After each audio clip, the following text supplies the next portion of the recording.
شکر گزاری کرتے ہوئے اس کے پھاٹکوں میں اور حمد کرتے ہوئے اس کی بارگاہوں میں داخل ہوئی۔ دونوں چیزیں ایک دوسرے کے ساتھ وابستہ ہیں۔ شکر گزاری میں بھی حمد و ثنا کا پہلو ہے، یہ بھی اس کے ساتھ وابستہ ہے۔ تواریخ کی دوسری کتاب اس کے 29ویں باب کی 31ویں آیت میں شکر گزاری کی قربانیوں کا ذکر ہمیں ملتا ہے۔ تو گویا شکر گزاری خدا کی حضور قربانی پیش کرنا ہے، پرانے عہد نامے کے مطابق ذبیحہ گزراننا ہے، ہدیے گزراننا ہے۔ اور پھر عزرا کی کتاب اس کے 10ویں باب کی 11ویں آیت میں اسی لفظ کا استعمال کیا گیا اور اس کا مطلب اقرار کیا گیا، یعنی شکر گزاری میں اقرار بھی شامل ہے۔ اقرار کس بات کا؟ خدا کی قدرت کا، خدا کے بڑے کاموں کا، خدا کی عجیب رحمت کا، اور ساتھ ہی ساتھ اقرار اپنی کم آئیگیوں کا بھی ہم کرتے ہیں۔ جب ہم اپنے اوپر نگاہ کرتے ہیں، اپنی کمزوریوں کا بھی ہم اقرار کرتے ہیں، اور پھر ہمارے دل سے بے ساختہ خدا کی شکر گزاری نکلتی ہے کہ ہمارا خدا کتنا رحیم ہے، کتنا مہربان ہے، کتنا شفیق ہے، قہر کرنے میں دھیما ہے۔ اس کا سلوک اور اس کا برتاؤ یاد کر کے تو ہم خدا کا شکر بجا لاتے ہیں۔ یہ شکر گزاری احسان مندی کا ایک احساس ہے کہ ہم خدا کے احسان مند ہوتے ہیں، اور پھر یہ تائب دلی کا ایک رویہ ہے جو ہم خدا کے حضور پیش کرتے ہیں، اور اس کے نتیجے میں فرما برداری ہماری زندگی سے ظاہر ہوتی ہے۔ مثلاً لوکا کی انجیل اس کے 17ویں باب کی 11ویں آیت میں 17ویں باب میں آپ کو آخری آیات میں ایک واقعہ ملے گا، اور وہ واقعہ زبانی میں آپ کو بتاتا ہوں، آپ کو یاد ہوگا۔ وہاں پر خداوند یسوع مسیح یروشلم جاتے ہوئے سامریا اور گلیل کے درمیان میں ایک گاؤں تھا، تو سفر کر رہے تھے، تو راستے میں انہیں 10 کوڑی ملے۔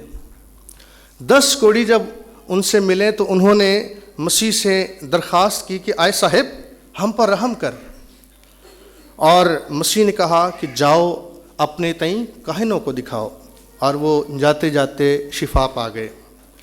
نتیجتاً ان میں سے ایک شخص جو سامری تھا، جب وہ شفا پا گیا تو وہ واپس لوٹا اور مسیح کے پاس آیا، اور مسیح کے پاس آ کر مسیح کی تمجید کرنے لگا، اور اس کے حضور آ کر جھک گیا، اسے سجدہ کیا اور اس کا شکر کیا۔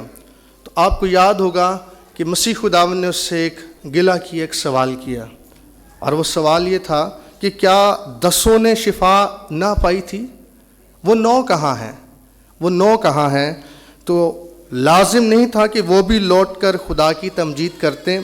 جب اس شخص نے خداوند سے شفا پا لی تو اس کے دل میں خداوند کی احسان مندی کا رویہ پیدا ہوا، اور یہ احساس، یہ جذبہ لے کر یہ خدا کے حضور لوٹا ہے تاکہ خداوند اپنے خدا کی شکر گزاری کرے، اس کو مبارک کہے اور اس کو جا کر سجدہ کرے۔ ایک اور مثال میں آپ کو یاد دلاتا ہوں، لوکا کی انجیل 7ویں باب میں آپ کو یاد ہوگا کہ خداوند یسوع مسیح، ایک شخص تھا شمعون فریسی، اس کے گھر دعوت میں گئے اور کھانا کھانے بیٹھے، تو ابھی وہ ضیافت چل رہی تھی، تو وہاں پر ایک عورت آ گئی، اور وہ عورت آ کر مسیح کے پاؤں چومنے لگی، آنسوؤں سے اس کے پاؤں بھگونے لگی اور اپنے بالوں سے اس کو پونچھنے لگی۔ اور شمعون فریسی کہنے لگا کہ اگر یہ نبی ہوتا تو یہ جان جاتا کہ جو عورت مجھے چھوتی ہے وہ ناپاک ہے۔ پھر مسیح خداوند نے شمعون کو ایک سچائی سکھائی اور اس کو بتایا کہ شمعون، اگر کسی ساہوکار کے قرضدار ہو، کسی نے 500 دینا ہو اور ساہوکار اس کو بھی معاف کر دے، اور کسی کا 50 دینا ہو اس کو بھی معاف کر دے، تو کون ہے جو زیادہ شکر گزار ہوگا؟ کون زیادہ احسان مند ہوگا؟ اس نے کہا وہی جس کے زیادہ معاف ہوئے۔ اسی بات کو بنیاد بنا کر مسیح نے کہا میں بھی تجھ سے سچ کہتا ہوں، میں تیرے گھر آیا، تو نے مجھے پاؤں دھونے کو پانی نہ دیا، تو نے مجھے بوسہ نہ دیا، لیکن میں جب سے یہاں بیٹھا ہوں اس عورت نے میرے پاؤں چومنا نہیں چھوڑے ہیں، اور اس نے آنسوؤں سے میرے پاؤں بھگوئے ہیں اور اپنے بالوں سے پونچھے ہیں، کیونکہ جس کے جتنے گناہ معاف ہوئے اس نے اتنی محبت دکھائی ہے۔ تو جب ہم اپنی حالت پر غور کرتے ہیں، اپنے گناہوں پر غور کرتے ہیں، اپنے معاف کیے جانے پر غور کرتے ہیں، تو بے ساختہ ہم خدا کے احسان مند ہو جاتے ہیں، اس کی مہربانی کو یاد کر کے ہم اس کی شکر گزاری کرتے ہیں۔ پھر اس کے بعد تسلنیکے کے ایمانداروں کو پولس رسول خط لکھتے ہوئے دوسرے خط میں وہ فرماتا ہے کہ خدا کا تمہاری بابت، تسلنیکے کے ایمانداروں کو کہتا ہے پہلے باب کی 3 آیت میں کہ تمہاری بابت خدا کا شکر کرنا ہم پر فرض ہے۔ اگرچہ خدا کے سارے احکام ہی ہم پر فرض ہیں، لیکن جب یہ بات پولس رسول لکھتا ہے کہ تمہاری بابت شکر کرنا ہم پر فرض ہے، تو گویا ہم یہ سمجھتے ہیں کہ اس بات پر زور دیا جا رہا ہے۔ جیسے مسیح خداوند نے یہ کہا کہ جس طرح میں نے تمہارے پاؤں دھوئے، تم پر بھی بھائیوں کے پاؤں دھونا فرض ہے۔ یوحنا کے خط میں ہمیں یہ سکھایا گیا بھائیوں سے محبت رکھنا تم پر فرض ہے۔ اسی طرح شکر گزاری کے تعلق سے پولس رسول کہتا ہے کہ تمہاری بابت شکر کرنا ہم پر فرض ہے۔ گویا یہ چیز لازم اور ملزوم ہو گئی ہم پر کہ ہمیں تمہارے لیے خداوند کی شکر گزاری کرنا ہے۔ اور یہی سچائی پھر وہ پہلے خط میں سکھاتے ہوئے 5ویں باب کی 17ویں آیت میں بڑی مشہور آیت ہے، وہ فرماتا ہے کہ ہر ایک بات میں شکر گزاری کرو، کیونکہ تمہاری بابت خدا کی مسیح یسوع میں یہی مرضی ہے۔ ہر طرح کے حالات میں، اگرچہ حالات زندگی میں ایک جیسے نہیں ہوتے، اچھے بھی آتے ہیں اور برے بھی آتے ہیں، اور اسی کا نام زندگی ہے، لیکن مبارک وہ شخص ہے جو ہر طرح کے حالات میں خداوند اپنے خدا کے حضور شکر گزار رہتا ہے اور اس کو مبارک کہتا ہے۔ اور آفرین ہے ایوب کے اوپر، جس کی مثال ہمیں بائبل مقدس میں کہیں اور نہیں ملتی ہے، دنیا میں کہیں اور نہیں ملتی ہے، جس کے سب کچھ چلے جانے کے باوجود بھی جبکہ اس کی بیوی بھی اسے کہتی تھی کہ کیسا خدا ہے تیرا، اس کی تکفیر کر اور مر جا، اس نے کہا تو نادان عورتوں کی سی باتیں کرتی ہے، ہم خدا کے ہاتھ سے صرف سکھ پائیں اور دکھ نہ پائیں۔ خداوند نے دیا، خداوند نے لے لیا، اس کا نام مبارک ہے۔ تو ہر طرح کے حالات میں شکر گزاری کرنا آسان بات نہیں ہے، لیکن بائبل ہمیں یہ لیسن دیتی ہے کہ ہر ایک بات میں خداوند کی شکر گزاری کرو، کیونکہ مسیح یسوع میں خدا کی تمہارے لیے یہی مرضی ہے۔ تو خداوند کی عبادت، اس کی حمد جو ہے، اس کے اندر خوشی کا رویہ اور اس کے ساتھ شکر گزاری کا رویہ ہونا ضروری ہے، جو خداوند کو پسند آتا ہے۔ اور ہم آگے بڑھتے ہیں 5ویں آیت کی طرف، کیونکہ وہ بھلا ہے۔ ساری بات کہنے کے بعد 5ویں آیت جو ہے یہ اس کا کنکلوژن ہے، یہ اس کا لب لباب ہے۔ اس لیے خداوند کے حضور جمع ہو، اس لیے اس کے حضور گاؤ، اور یہ یاد رکھو کہ ہم اس کے بنائے ہوئے ہیں، اسی نے ہم کو بنایا، وہ ہمارا خالق اور مالک ہے، اور ہم اس کی چراگاہ کی بھیڑیں ہیں۔ اور شکر گزاری کرنا اس لیے ہم پر لازم ہے کیونکہ وہ بھلا ہے۔ گویا جس خدا کی ہم عبادت کرتے ہیں وہ خدا بھلائی کا سرچشمہ ہے، وہ نیک ہے، وہ راست ہے، وہ پاک ہے، اس کی مانند کوئی نہیں ہے، وہ بھلائی کا ماخذ ہے، بھلائی کا سرچشمہ ہے، بھلائی کا موجد ہے، اور وہی نیک اور راست اور بے عیب خدا ہے، با انصاف خدا ہے، اس کے تخت کی بنیادیں عدل اور انصاف ہیں، کیونکہ وہ خدا بھلا خدا ہے، وہ خدا اچھا خدا ہے۔ ایسے خدا کی ہم عبادت اور اس کی تعریف کرتے ہیں جس نے مجھے اور آپ کو بنایا ہے۔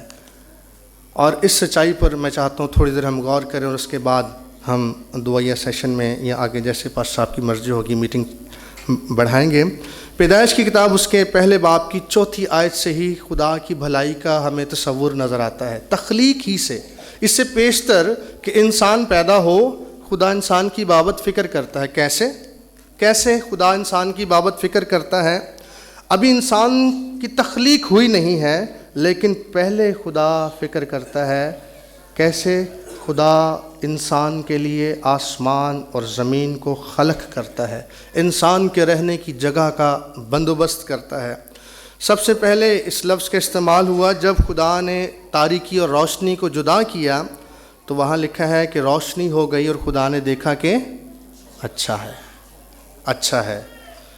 یہاں سے انسان کی بھلائی کا اور خدا کی اچھائی کا آغاز ہوتا ہے۔ اس سے پیشتر کہ انسان خلق ہو، زمین پر رہنے کے لیے خدا نے ہر ایک چیز انسان کی زندگی کے لیے، زندہ رہنے کے لیے، اس کی آسائش کے لیے، اس کے آرام کے لیے، اس کی سہولت کے لیے، اس کی برکت کے لیے، اس سے لطف اندوز ہونے کے لیے سب کچھ خدا نے مہیا کیا۔ کیوں؟ کیونکہ خدا بھلا ہے۔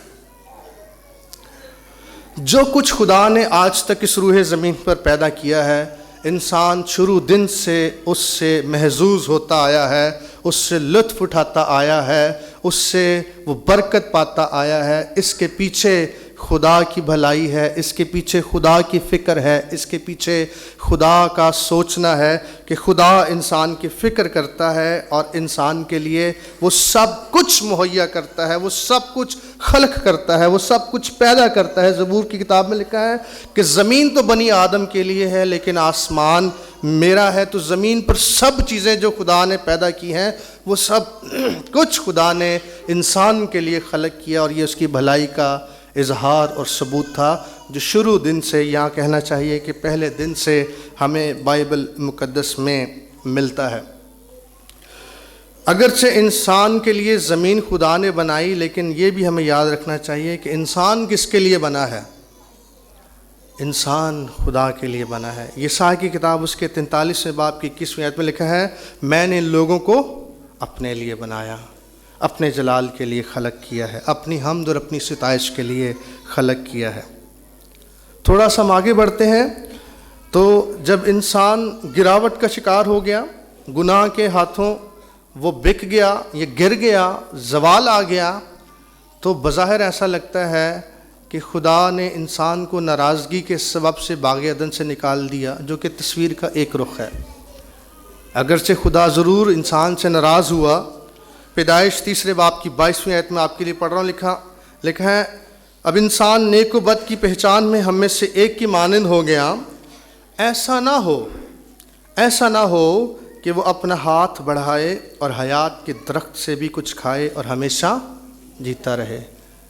ایک طرف تو خدا واقعی ناراض ہوا اس بات سے، دوسری طرف خدا کی بھلائی یہ تھی کہ خدا قطعاً یہ نہیں چاہتا تھا کہ انسان گناہ کی حالت میں ہمیشہ جیتا رہے، کیونکہ خدا نے انسان کی بحالی کے لیے اور اس کی نجات کے لیے پہلے ہی سے بندوبست کر رکھا تھا۔